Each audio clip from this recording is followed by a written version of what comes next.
Assalamualaikum warahmatullahi wabarakatuh. Bismillahirrahmanirrahim. Ashhadu an la ilaha illallah wa ashhadu anna Muhammadur Rasulullah. Allahumma salli ala sayyidina Muhammad wa ala ali sayyidina Muhammad. Rabbi israh li sadri wa yassir li amri wahlul 'uqdatam min lisani yafqahu qawli. Amin. Bismillahirrahmanirrahim. Di subuh yang penuh berkah ini, semoga kita semua senantiasa diberi oleh Allah ketakwaan yang sebenar-benarnya takwa di sisi Allah. Amin ya rabbal alamin. Bismillahirrahmanirrahim. Edisi kali ini kami melanjutkan sifat-sifatnya Allah yang nomor 18,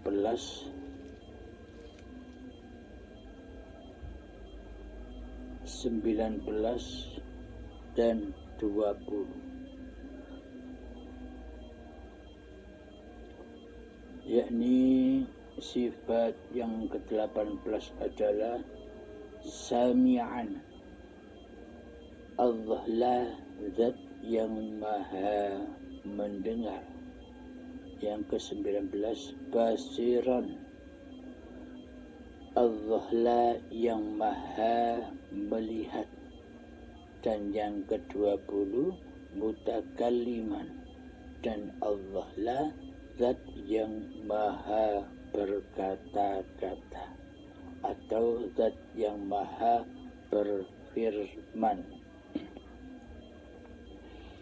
Jadi kata-kata maha di sini Allah maha. Jadi kata maha itu tiada yang lain kecuali Allah. Jadi maha di sini adalah ya Allah sendiri, tiada yang selain Allah. Jika Allah maha mendengar, selain Allah takkan bisa mendengar.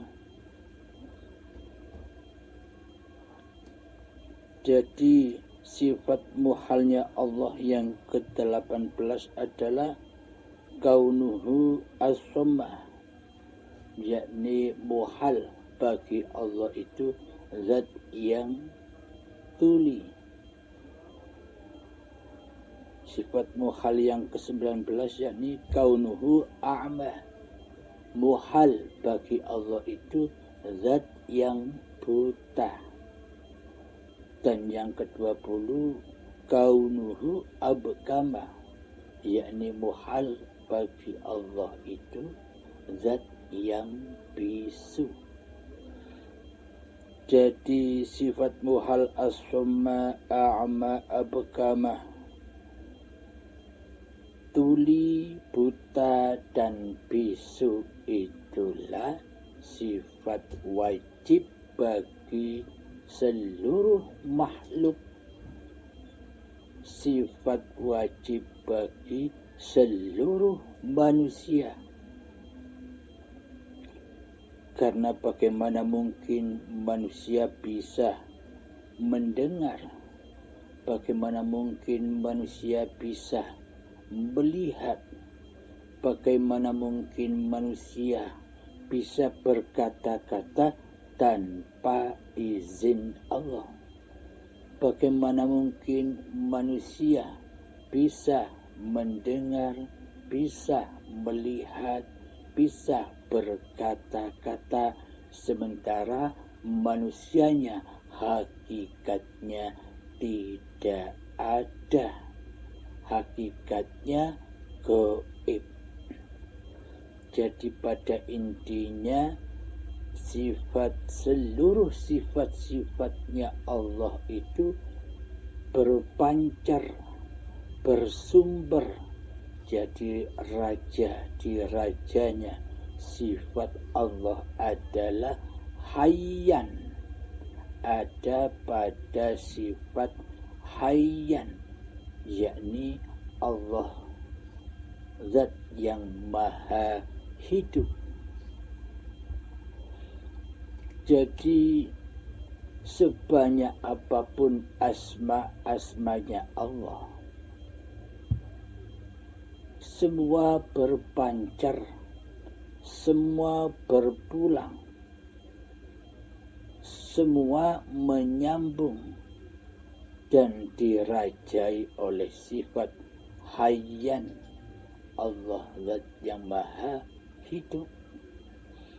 Tanpa adanya zat yang maha hidup, tanpa kita hidup di dunia ini, tanpa kita dihidupi Allah di dunia ini, apakah kita mengenal seluruh sifat-sifatnya Allah dan seluruh sifat-sifatnya manusia? Jadi sumber dari segala sumber sifat-sifatnya Allah adalah sifat hayyan, sifat hidup. Allah lah zat yang maha hidup. Jadi selain Allah tidak ada, selain Allah mati. Jadi hal-hal selain Allah itu hakikatnya tiada, hakikatnya mati, hakikatnya tidak wujud.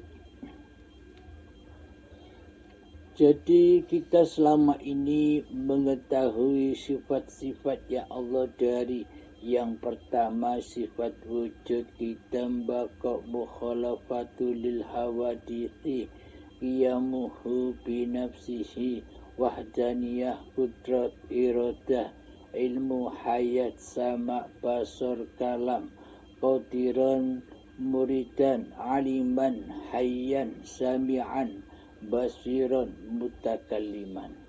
Semua sifat itu takkan pernah ada tanpa sifat hayyannya Allah.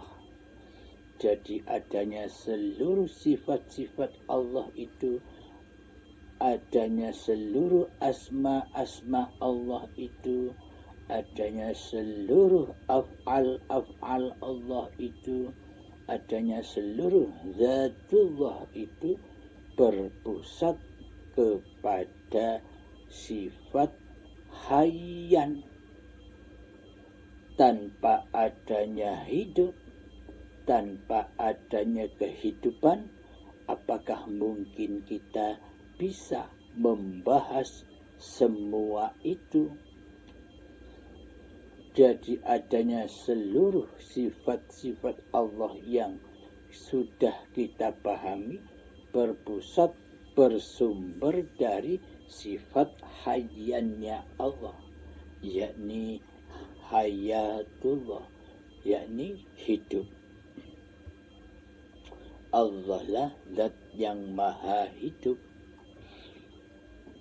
Bismillahirrahmanirrahim. Allahu la ilaha illa huwal hayyul qayyum. Allah, tiada Tuhan yang berhak disembah kecuali Dialah hidup yang kekal lagi terus menerus mengurusi makhluknya. Jadi hidup hayyan itulah yang mengurus, yang mencipta, yang membimbing, yang memperjalankan, yang mengasihi sayangi, yang mencukupi seluruh kebutuhan seluruh makhluk yang diciptakannya. Jadi manusia berawal dari hal yang tidak dapat disebut. Di dalam surat Al-Insan ayat pertama.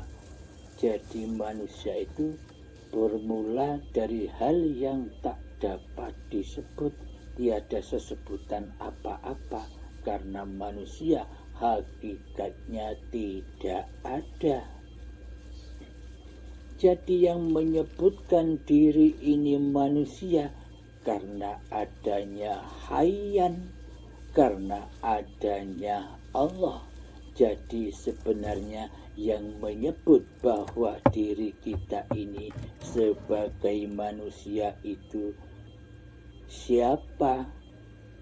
Kita manusiakah ataukah hayyan? Ataukah Allah yang menyebutkan bahwa diri kita ini adalah manusia? Jika tanpa hayyan, jika tanpa hidup, jika tanpa Allah, apakah manusia bisa berkalam-kalam bahwa sebenarnya diri badan ini adalah manusia? Jadi Allah lah pencipta manusia dan sesebutannya. Karena manusia sendiri tak bisa menyebut apa-apa tentang dirinya tanpa hayyan, tanpa hidup. Jadi yang menyebut itu bukan badan, yang menyebut badan adalah hidup. Adalah Allah yang menyebutkan bahwa badan-badan inilah yang disebut manusia. Jadi bukan manusianya yang nyebut dirinya manusia tanpa hidup, tanpa hayyan. Apakah manusia mampu menyebut bahwa dirinya adalah manusia?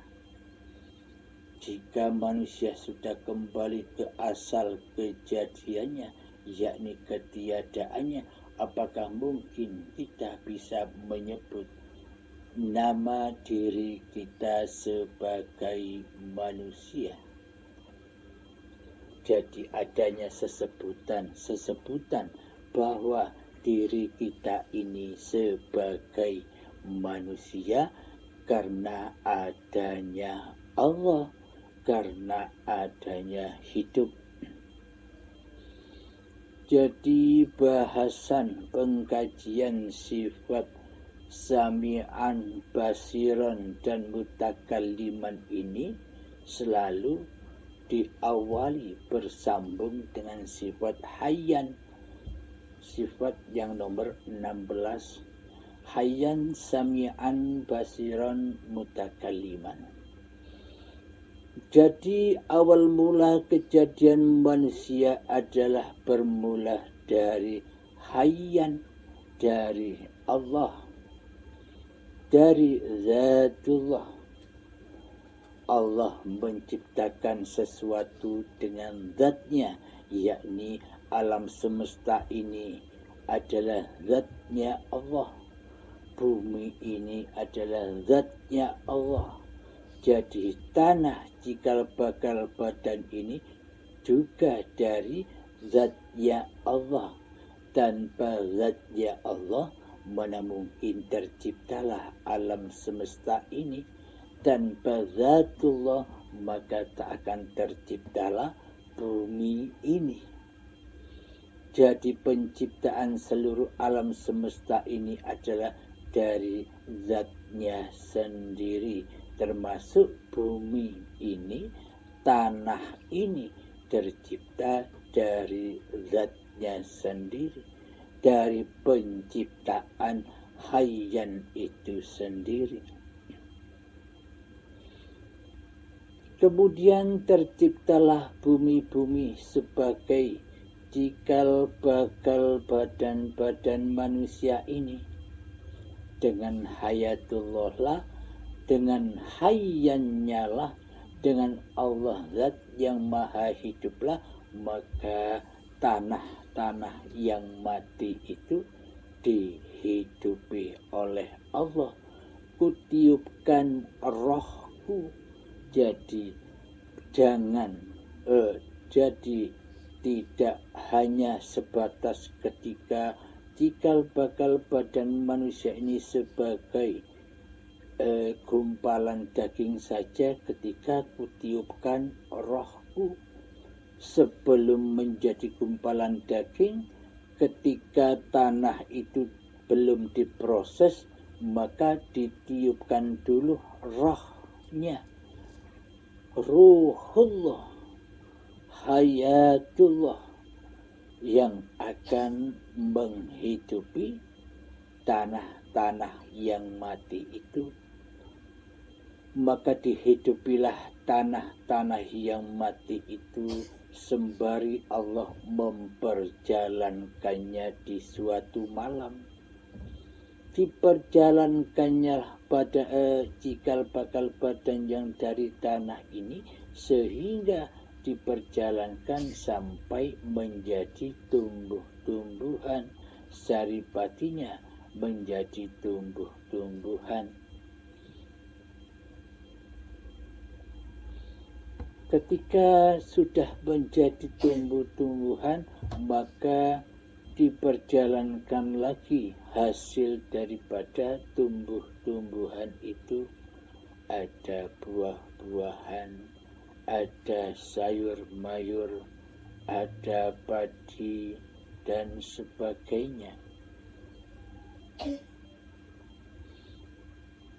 Setelah itu diperjalankan lagi, dipindah dari alam buah-buahan, sayuran, dan padi, pindah ke alam yang mana dimakanlah buah-buahan, sayuran, dan padi itu oleh hidup yang menghidupi calon kedua orang tua kita.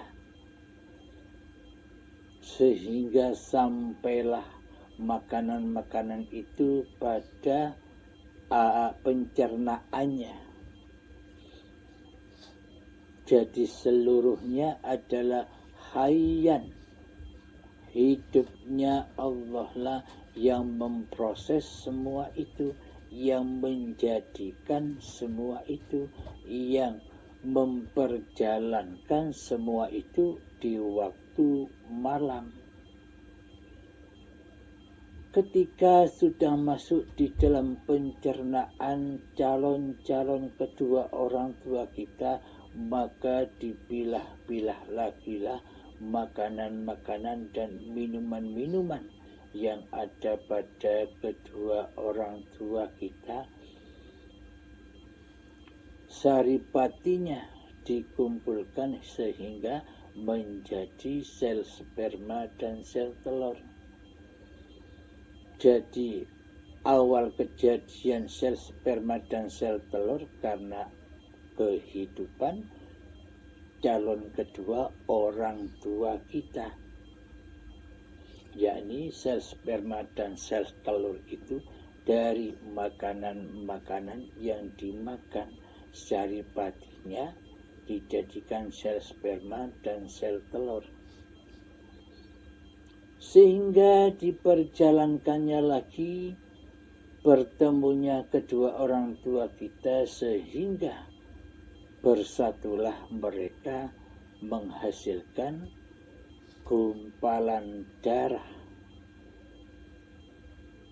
dalam rahim ibu kita, alam arham. Jadi semua itulah perjalanan cikal bakalnya manusia, badan-badan manusia di suatu malam. Diperjalankan lagi dari segumpal darah menuju gumpalan daging, yang mana selama ini sudah tertuang dan diabadikan di dalam Al-Quran ketika manusia masih berbentuk gumpalan daging, maka kutiupkan rohku, kata Allah.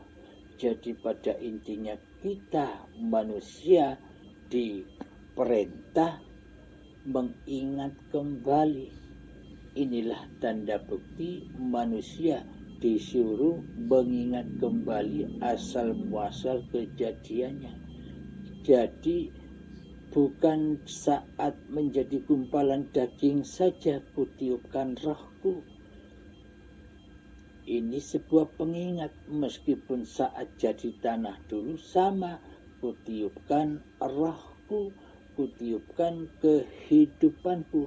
Maknanya ku hidupi cikal bakalnya badan sejak dari tanah sampai menjadi gumpalan daging itu dengan hayyan, dengan kehidupannya Allah sendiri.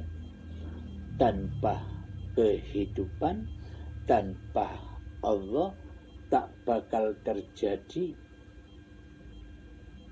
dari tanah sampai menjadi gumpalan daging, tak akan pernah ada tanpa kehidupan. Mana mungkin manusia ujuk-ujuk langsung menjadi gumpalan daging? Tak mungkin. Semua ada proses-prosesnya.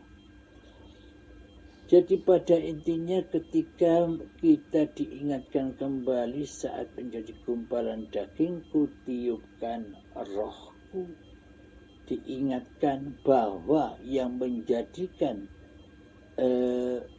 gumpalan daging ini berproses dihidupi oleh Allah sejak dari tanah sampai menjadi gumpalan daging, ya bersama Allah, bersama Tuhannya.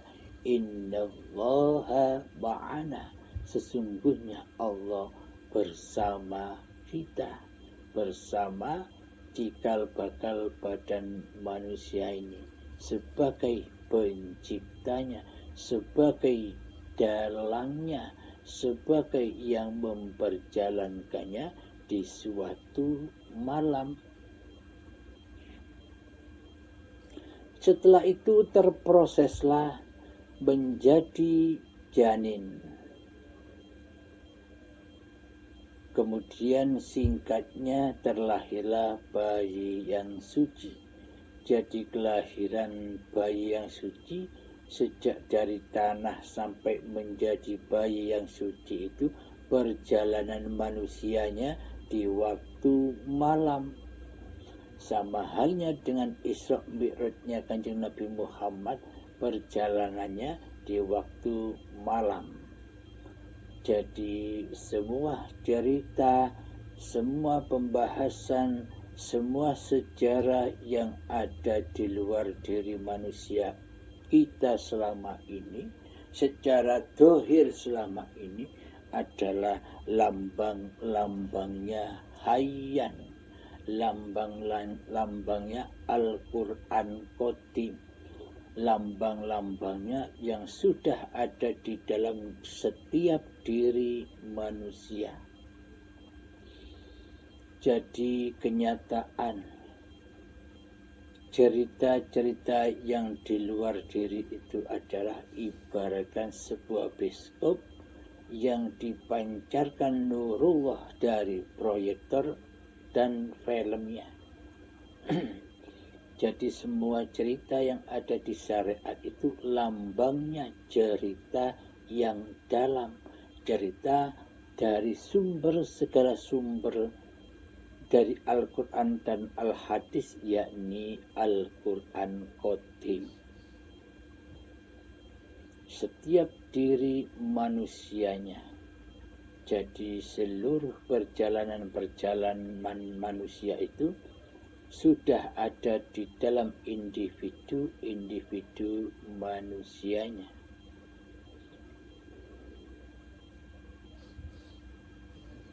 Apa yang dimaksud perjalanan di suatu malam itu?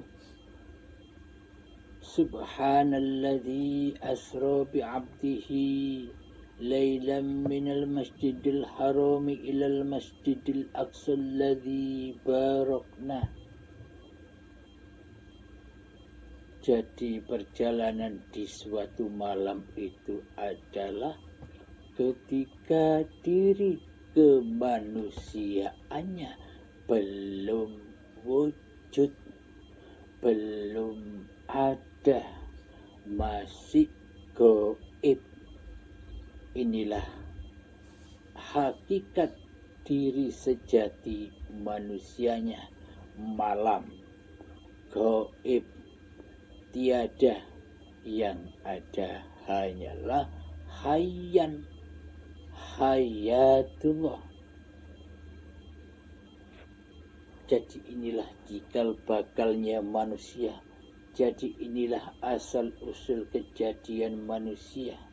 Meskipun di saat bayi terlahir, manusianya pun tidak ada. Menurut syariatnya, ketika bayi yang terlahir itu seolah-olah manusianya sudah wujud bagi manusia yang lain, bagi kedua orang tuanya. Akan tetapi bagi yang bersangkutan, bagi diri bayinya, manusianya belumlah wujud, belumlah ada, belumlah nyata. Mulai kapan kenyataan kewujudan manusia itu mulai terlahir ke dunia ini?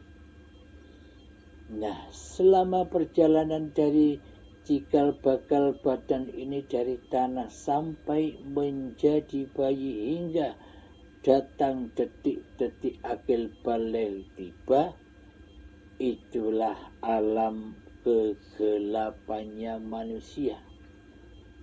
Itulah alam kemalamannya manusia. Jadi di dalamnya manusia tidak ngerti apa-apa, manusianya tidak ingat apa-apa, manusianya tidak pernah menyaksikan apa-apa sejak dari tanah dahulu sampai datangnya detik-detik akil balik tiba sekitar usia TK, taman kanak-kanak. Inilah kenyataan yang wajib kita miliki, yang wajib kita posisikan di hati kita.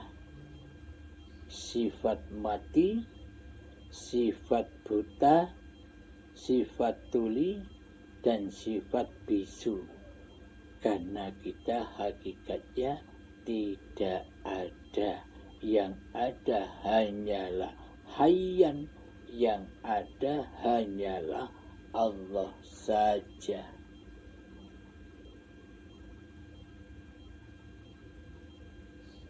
Nah, ketika bayi terlahir ke dunia ini, hayyannya sudah nyata. Kehidupan dalam bayi itu sudah nyata. Dengan kewujudan badan sang bayi, inilah yang disebut suci. Kullu mauludin yuladu alal fitrah. Jadi kelahiran manusia itu dalam keadaan suci, bersih, dalam keadaan malamnya hati dari selain Allah. Setelah hayyan, maka jabang bayi mulai bisa mendengar. Setelah bayi itu terlahir, maka sami'an mulai muncul, mulai timbul, pendengarannya mulai ada di dalam bayi itu. Sang jabang bayi mulai bisa mendengarkan, walaupun matanya belum melihat, walaupun mulutnya belum bisa berkata apa-apa selain menangis.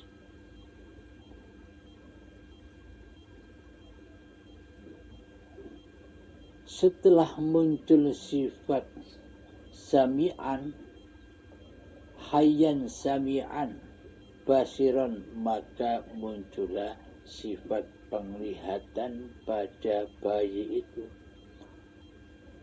Sekitar umur 8 atau 36 hari atau 40 hari, mulailah cerah penglihatan sang jabang bayi.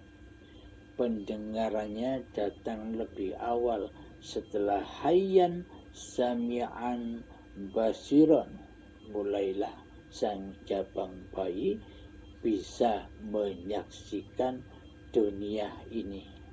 Jadi gerbang-gerbang kehidupan, gerbang pendengaran, gerbang penglihatan bagi sang jabang bayi mulai hadir, mulai wujud bagi sang jabang bayi ini.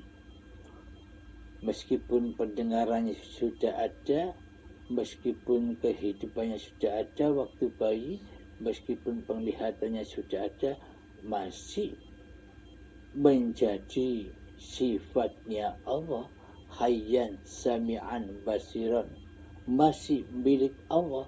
Karena manusianya belum terlahir, karena manusianya masih malam, masih gelap, masih tiada, masih gaib dan fana di dalam hidup dan badan bayi itu.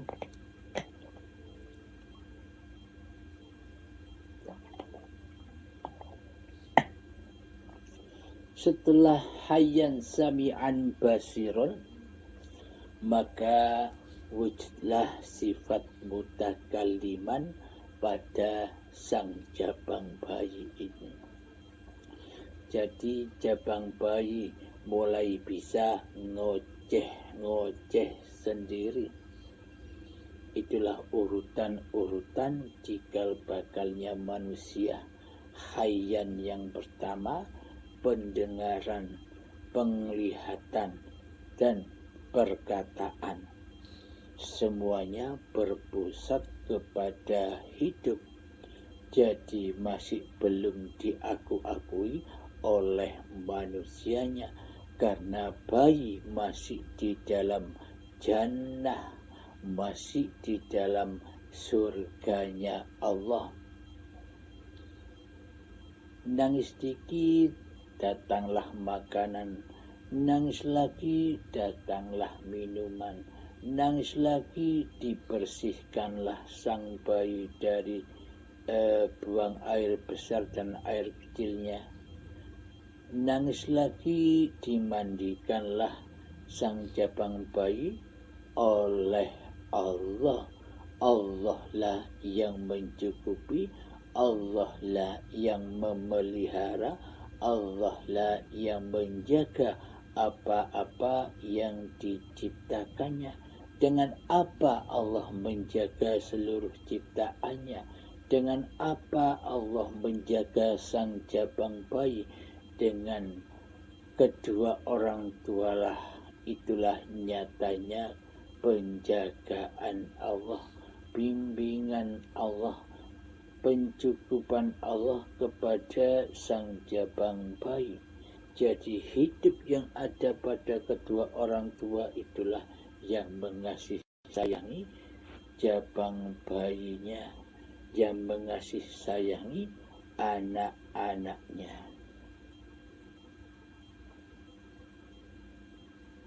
Nah, kapan manusia itu didatangkan?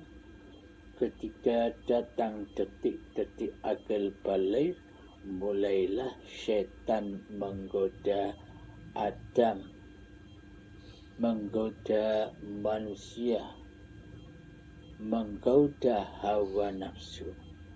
Jadi iblis setan membisikkan kepada hawa nafsu, wahai fulan, wahai Adam, wahai yang tidak ada, makanlah buah khuldi ini agar hidupmu langgeng, kenapa engkau dilarang memakan buah khuldi ini?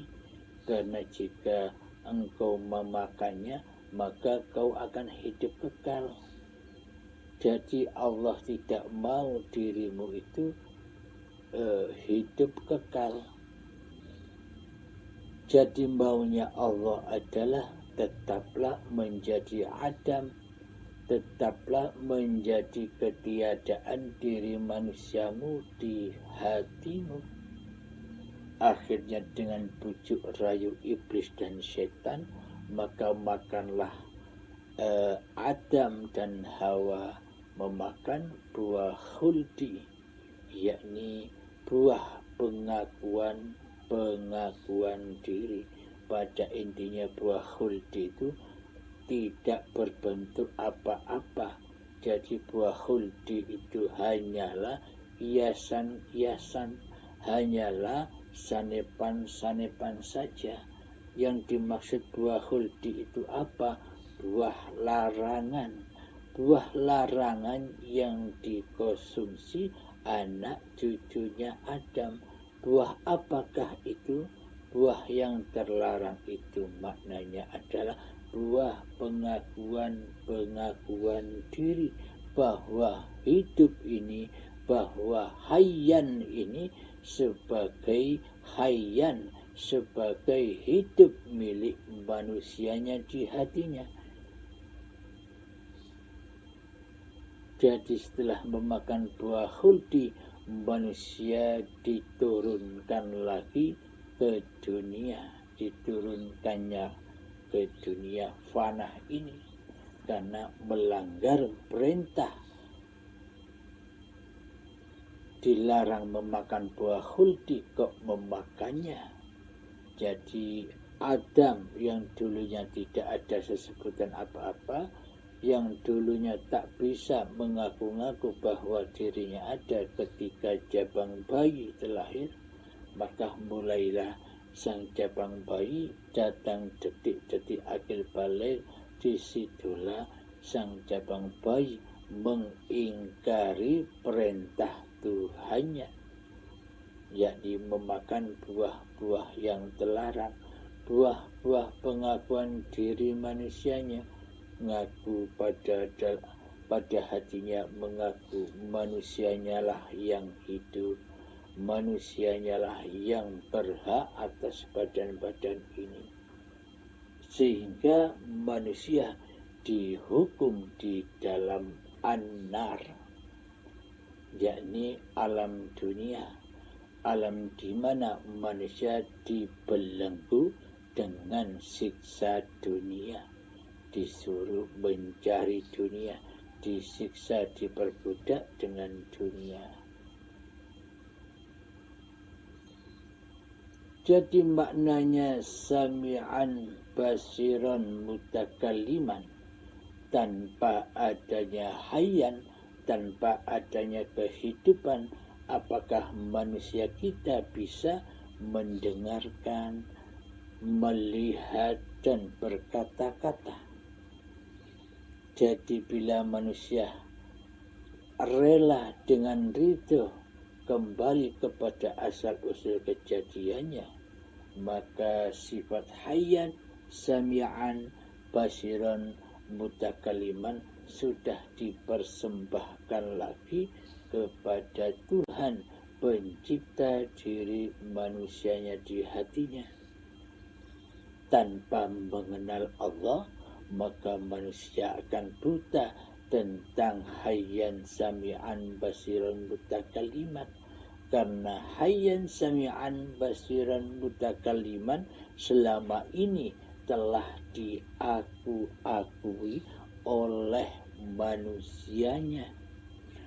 Jadi manusianya tidak terasa telah menduduki sifat-sifat Tuhannya. Diakuilah seluruh sifat-sifatnya Allah sebagai sifat diri manusianya, meskipun di dalam hatinya tidak pernah mengaku-ngaku jadi Allah. Pada hakikatnya ia sudah berkedudukan dan berposisi menjadi Allah, menjadi raja di dalam singgasananya hati ini. Jadi ketika bermula dari akil baligh tiba kelahiran diri manusia kita setelah memakan buah yang terlarang itu, maka bergantilah kekuasaan kepada manusianya yang bergelar di atas dunia ini. Jadi manusianya mulai mengaku-ngaku bahwa dirinya sebagai penguasa atas kehidupan dan badan-badannya ini. Jadi Allah nyalah yang gaib, Allah nyalah yang tiada, Allah nyalah yang tak wujud, Allah nyalah yang mati di dalam hati kita. Ketika manusianya masih menjadi raja, masih menjadi Tuhan, maka gaiblah, maka tiadalah Allah bagi diri manusianya.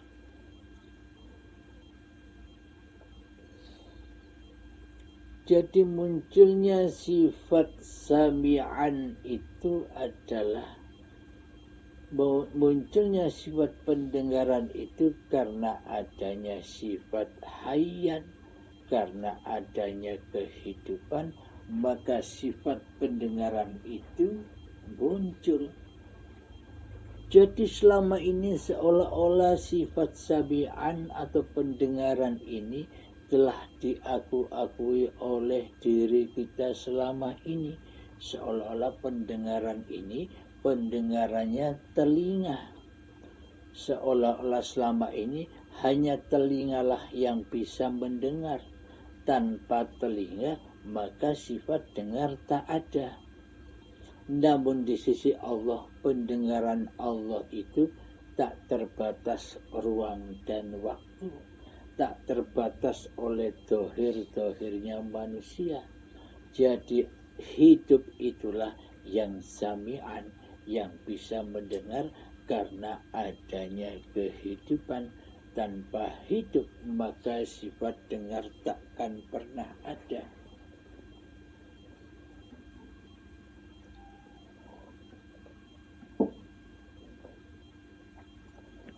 Jadi siapakah yang sami'an, yang maha mendengar selama ini?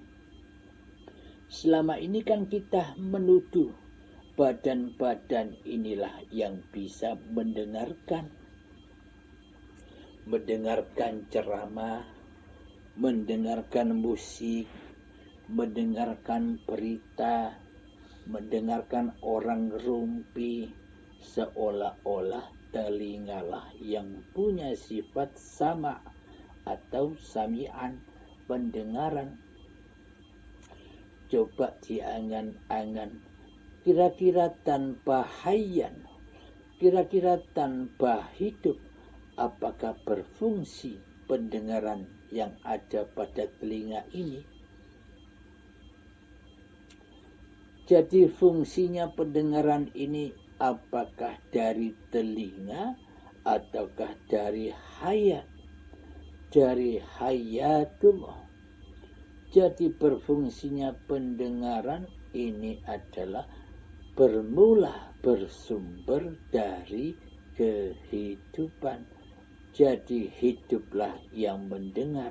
Pada intinya hanya Allah lah zat yang maha mendengar. Selain Allah itu a'ma. Selain Allah itu as-sama'. Selain Allah itu tuli. Selain Allah itu tak ada pendengarannya. Karena mendengar itu adalah hanya hidup. Hanya Allah. Jadi ketika manusianya masih menjadi Tuhan, ketika manusianya masih memakan buah khuldi di hatinya, maka semua sifat-sifatnya Allah, pendengarannya Allah, penglihatannya Allah, perkataan-perkataan Allah pasti diakui sebagai pendengaran, penglihatan, dan perkataan makhluknya. Karena makhluknya, karena manusia selama ini mengaku-ngaku bahwa kehidupan ini kehidupan manusianya.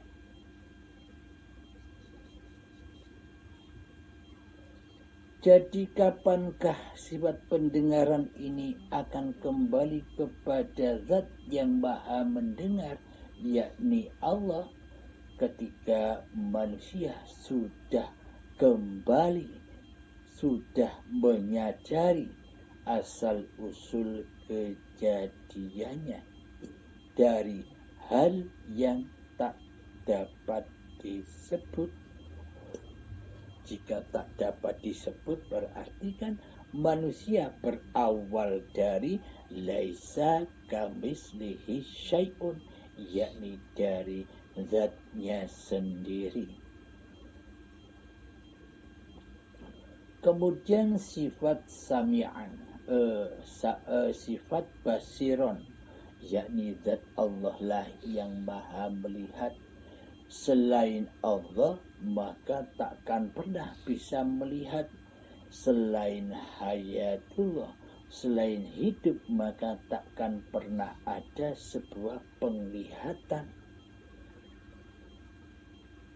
Jadi sesungguhnya selama ini penglihatan yang ada pada manusia, yang ada pada seluruh makhluk yang diciptakan Allah itu adalah penglihatan Allah sendiri, penglihatan hayatullah sendiri, penglihatan hayyan itu sendiri, yakni penglihatannya Allah. Inilah bukti manusia itu diciptakan dan diperjalankan haulahu linuriyahu min ayatina. Jadi manusia diciptakan Allah hanyalah untuk menyaksikan ayat-ayat Allah.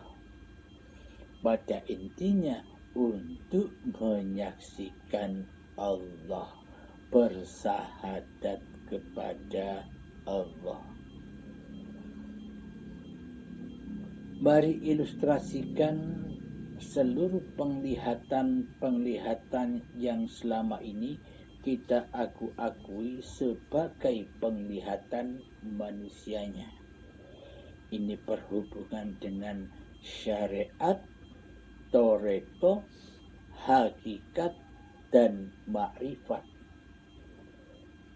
Seolah-olah selama ini syariatlah yang lebih nyata, yang lebih wujud daripada hakikat dan ma'rifat. Seolah-olah diri manusianya lah, seolah-olah diri makhluklah yang lebih wujud dan nyata dipandang daripada Allah. Selama ini manusia mengira Allah itu tidak wujud, tidak nyata, seolah-olah diri manusianya lah yang mempunyai sifat wujud, yang mempunyai sifat ada, yang mempunyai sifat hidup, serta yang mempunyai sifat penglihatan. Jadi terakui semua apa-apa yang dimiliki manusia karena manusia merasa menjadi Tuhan, karena merasa bahwa hidup ini hidup manusianya. Jadi mari buktikan apakah syariat itu ada. Apakah manusia itu ada? Apakah mungkin syariat lebih wujud daripada makrifat? Apakah mungkin manusia itu lebih wujud, lebih nyata daripada Allah? Mari kita buktikan bersama-sama.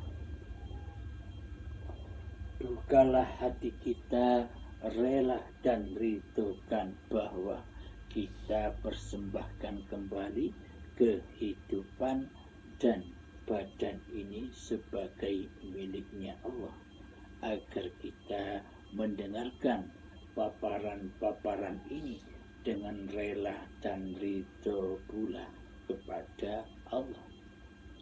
Mari kita buktikan bahwa sebenarnya syariat itu tidak wujud, bahwa sebenarnya manusia itu tidak wujud, tidak nyata. Pengertian syariat selama ini bagi orang awam dikira syariat itu adalah lelaku ibadah dan sholat saja yang dinamakan syariat. Akan tetapi syariat, yang pengertian syariat di sisi Allah adalah seluruh perbuatan, seluruh apa-apa yang bisa kita wujudkan selama ini, itulah yang dimaksud syariat di sisi Allah. Coba kita perhatikan seluruh isi alam semesta ini, baik di dalam kamar kita, di luar kamar kita. Di dalam kamar ini banyak berbagai benda-benda dan sesebutannya. Ada bedak, ada minyak rambut, ada berbagai macam lah. Ada kasur, ada meja. Semua itu yang kita lihat, yang kita saksikan dengan mata kepala kita, itulah yang disebut syariat.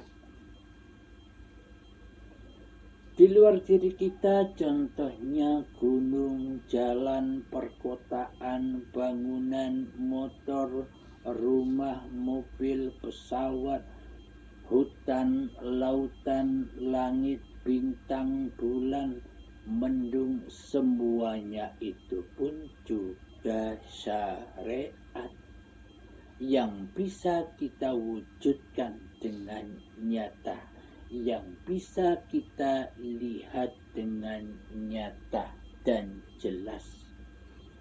Seolah-olah apa yang bisa kita wujudkan itu, seolah-olah apa yang bisa kita nyatakan itu wujud nyata adanya. Seluruh syariat-syariat yang kita pandang itu seolah-olah nyata, seolah-olah saja, seakan-akan saja, seolah-olah syariat-syariat yang kita wujudkan selama ini itu lebih wujud daripada Allah. Seolah-olah di dalam hati kita kan demikian. Jadi seolah-olah diri manusialah yang merasa bisa mewujudkan segala sesuatu yang dipandangnya, yang didengarnya. Seolah-olah manusialah yang bisa mewujudkan semua itu. Seolah-olah manusianya lah yang bisa menciptakan kewujudan apapun yang diperhatikannya selama ini dengan mata penglihatannya. Jadi hakikat syariat itu semua yang bisa kita pandang, yakni termasuk badan-badan ini, semuanya syariat di sisi Allah. Mari kita buktikan bahwa sesungguhnya syariat itu, segala sesuatu itu sesungguhnya hakikatnya tidak wujud, tidak nyata, tidak jelas syariat-syariat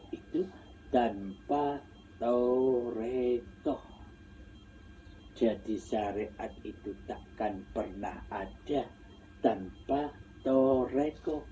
Jadi yang mewujudkan seluruh syariat-syariat yang ada itu adalah toreko.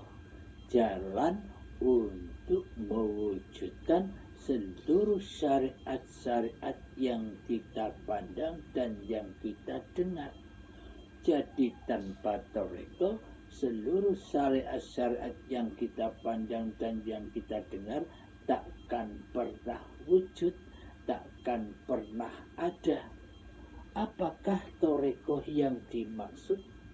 Toreko yang dimaksud adalah sifat lihat, sifat penglihatan, sifat basiron. Penglihatan inilah dari mata sampai kepada apa yang dipandangnya, dari mata sampai kepada gunung, dari mata sampai kepada bangunan, dari mata sampai kepada rembulan, dari mata sampai kepada matahari, dari mata sampai kepada cowok dan cewek. Jadi semua yang wujud yang nampak oleh mata itu sebenarnya gaib, sebenarnya tiada tanpa penglihatan. Jadi sifat penglihatan itulah torekohnya. Toreko alat untuk mewujudkan seluruh syariat-syariat yang pandangnya. Jadi toreko itu adalah sifat lihat. Jadi seseorang seumpama orang yang buta itu torekohnya tidak ada. Yang ada torekoh penglihatannya tidak ada. Sehingga tidak wujudlah segala sesuatu bagi dirinya. Ia hanya mampu bersifat sami'an, mendengar saja. Mendengarkan, yakni hanya mendengarkan yang syariat saja. Jadi syariat-syariat yang ada selama ini di luar diri kita hanya diaplikasikan di dalam pendengarannya saja, hanya diangan-angankan saja bentuk dan rupanya di dalam hatinya, sesuai cerita-cerita yang diterima di dalam sami'annya, di dalam pendengarannya. Jadi untuk mewujudkan sebuah syariat, seluruh syariat yang ada di alam semesta ini dengan jalan torekoh. Jadi kira-kira lebih wujud mana antara syariat dan torekoh? Jadi ternyata torekohlah yang lebih wujud daripada syariat. Sifat pendengaranlah, sifat penglihatanlah yang lebih nyata, yang lebih wujud daripada apa-apa yang terlihat dari segala syariat-syariat yang dilihatnya. Jadi torekohlah yang memegang peranan penting untuk mewujudkan seluruh syariat yang kita pandang. Tanpa adanya toreko, tanpa adanya sifat sami'an, tanpa adanya sifat basiron, penglihatan, maka seluruh syariat-syariat itu fana, hancur, lebur. Adanya kewujudan segala syariat-syariat yang bisa kita lihat karena adanya toreko, sifat penglihatan itu sendiri. Maka nyatalah ternyata syariat itu terwujud karena adanya toreko. Dengan torekohlah maka terwujudlah segala syariat-syariat yang ada. Jadi wujud mana antara syariat dan toreko? Jadi torekohlah yang lebih wujud daripada syariat. Kita beranjak lagi kepada setelah syariat, toreko, dan hakikatnya. Hakikat, makna hakikat itu yang dimaksud apa? Kira-kira tanpa hakikat, apakah toreko itu bisa terwujud? Kira-kira tanpa hakikat, apakah syariat-syariat itu bisa terwujud? Maka terwujudnya seluruh syariat-syariat itu, maka terwujudnya seluruh torekoh-torekoh itu karena adanya hakikat, karena wujudnya hakikat. Apa hakikat itu sebenarnya? Hakikat itu sebenarnya adalah badan-badan manusia kita inilah hakikatnya. Jadi kewujudan, kenyataan apa-apa yang kita saksikan di dunia ini, yang kita lihat di dunia ini, karena adanya badan-badan ini, karena terciptanyalah badan-badan manusia ini, maka wujudlah torekoh-torekohnya, dan maka wujudlah syariat-syariatnya bagi dirinya. Jadi gunung itu tidak akan tercipta, tidak akan terlihat tanpa kewujudan diri manusianya. Seolah-olah gunung itu takkan wujud tanpa diri manusianya. Karena segala sesuatu yang ada di alam semesta ini buat manusia. Adanya gunung pun juga buat manusia. Dengan manusialah segala sesuatu itu terwujud. Dengan manusialah segala ciptaan ayat-ayat Allah itu terwujud. Gunung terwujud karena manusia, lautan terwujud karena manusia, hutan terwujud karena manusia, bangunan-bangunan yang megah terwujud karena manusia, persawahan, hutan terwujud karena manusia, diri badan ini terwujud karena manusia. Jadi alam semesta ini seluruhnya terwujud karena adanya hakikat, yakni badan-badan manusia inilah yang disebut hakikatnya. Kira-kira syariat itu bisa terwujud tanpa hakikat? Kira-kira segala sesuatu itu bisa nyata, bisa terwujud tanpa badan-badan kita terlahir ke dunia ini. Jika badan kita tak terlahir ke dunia ini, maka syariat torekoh pun takkan terwujud. Dengan terwujudnya badan-badan kitalah, maka terwujudlah pula torekohnya. Dengan terwujudnya badan atau hakikat manusia inilah, maka terwujudlah torekoh-torekohnya, pendengarannya, penglihatannya. Ketika sudah nyata, sudah wujud penglihatannya, pendengarannya, maka terwujudlah syariat-syariat itu. Alam semesta ini, segala sesuatu ini terwujud. Jadi kira-kira lebih wujud mana antara syariat dan hakikat? Inilah kenyataannya, bahwa hakikat itu lebih wujud, bahwa hakikat itu lebih utama daripada syariat, daripada torekoh. Karena tanpa hakikat, torekoh tak pernah tercipta. Tanpa syariat pun takkan pernah tercipta. Jadi syariat dan toriko terciptanya, terwujudnya gumantung atau bersandar kepada hakikat, bersandar kepada badan-badan ini.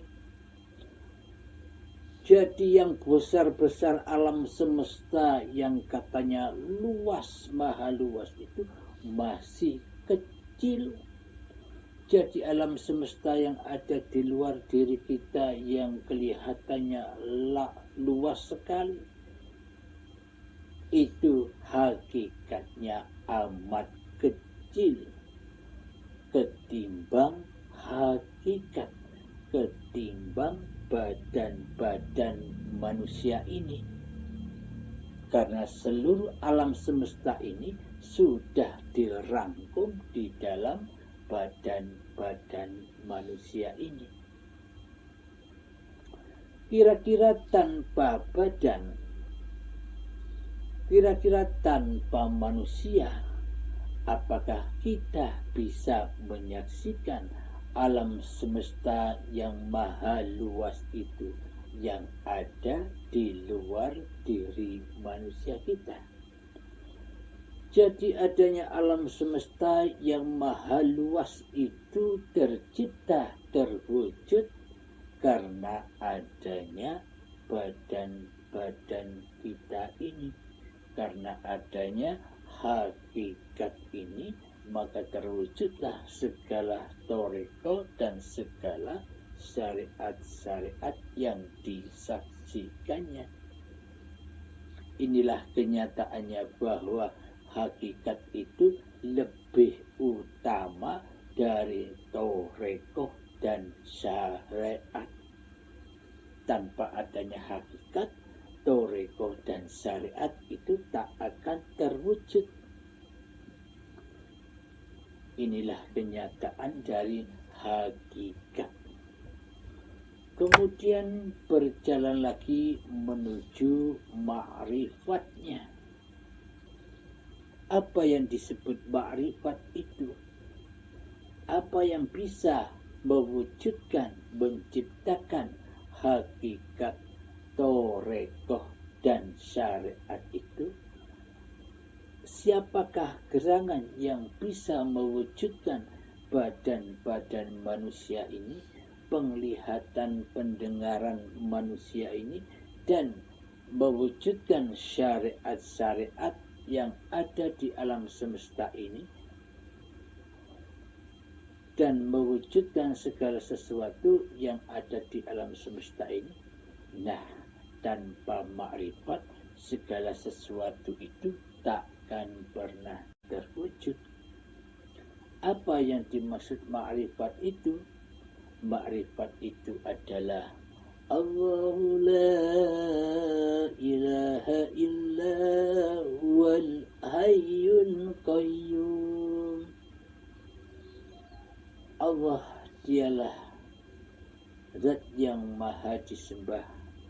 Tiada Tuhan yang berhak disembah kecuali dialah hidup yang kekal lagi terus menerus mengurusi makhluknya. Jadi makrifat itu adalah hayatullah. Jadi makrifat itu adalah hayyan, hidup yang selama ini kita akui sebagai hidup manusia kita. Jika tanpa hidup, jika tanpa Allah, jika tanpa makrifat, apakah hakikat atau badan-badan ini bisa tercipta, bisa terlahir tanpa hidup? Nah, berarti lebih wujud mana sekarang antara manusia dan Allah? Seolah-olah selama ini kan seakan-akan manusia lebih wujud daripada Allah. Allahnya gaib, manusianya lah yang wujud selama ini. Maka disinilah nyatalah ternyata Allah lebih wujud daripada manusia. Karena hayatullah lah, karena hayyanlah, karena hiduplah badan-badan ini tercipta. Karena Allah lah manusia ini ada. Dan dengan Allah lah maka toreko itu terwujud. Dengan Allah lah, dengan hiduplah, syariat pun juga terwujud. Jadi kira-kira lebih wujud mana antara syariat, toreko, hakikat, dan makrifat? Tentunya syariat itu tak akan ada tanpa hidup. Toreko itu tak akan pernah ada tanpa hidup. Dan hakikat atau badan-badan ini tak akan pernah tercipta tanpa Allah. Jadi yang paling wujud di alam semesta ini adalah la maujudan illallah. Jadi yang tidak seperti apa-apa itulah yang bisa mewujudkan segala apa-apa dan segala siapa-siapa. Dan hiduplah yang mewujudkan segala sesuatu, yang mewujudkan seluruh syariat-syariat yang ada di alam semesta ini. Jadi kira-kira kita menyembah syariat atau mengabdi kepada ma'rifatullah. Jadi nyatalah bahwa Allah lebih wujud daripada alam semesta ini. Allah lebih nyata daripada alam semesta ini karena wujudnya segala apa yang ada di alam semesta ini, karena adanya Allah, karena adanya hidup. Tanpa hidup maka kita takkan pernah bisa menyaksikan itu semua. Inilah pelajaran sekilas tentang syariat, toriko, hakikat, dan makrifat yang ada di dalam diri.